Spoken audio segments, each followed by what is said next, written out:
Okay, yeah, you've heard the saying that a man's home is his castle. In Shorewood, there's one man who's taken that to the extreme. Yeah, when Andrei Rudenko couldn't find a tree large enough to construct a fort, well, he just took to building a 3D printer, just like anyone would. And with that, he spit out layers upon layers of concrete to build this 12-foot tall castle.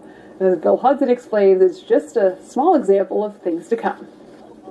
Backyard playhouses are commonplace in Minnesota. Concrete castles, well, not so much. Andrei Rudenko is a contractor with a passion for computers and architecture and a mind for invention. Captivated by 3D printers, Andrei designed his own. He built an extruder that spits out layers of concrete in whatever pattern he programs. Actually, it's almost the same like regular printer, but much bigger size. To extrude the concrete, he had to get the mix just right.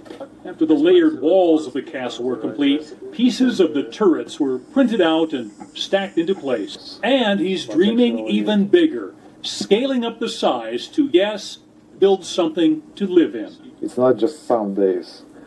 I can print house like in a couple months. This king of his own castle is setting sights on the real world. Isn't that pretty? All lit up. Now, Andrei's getting a lot of attention from a lot of interested parties, including, get this, folks at Disney.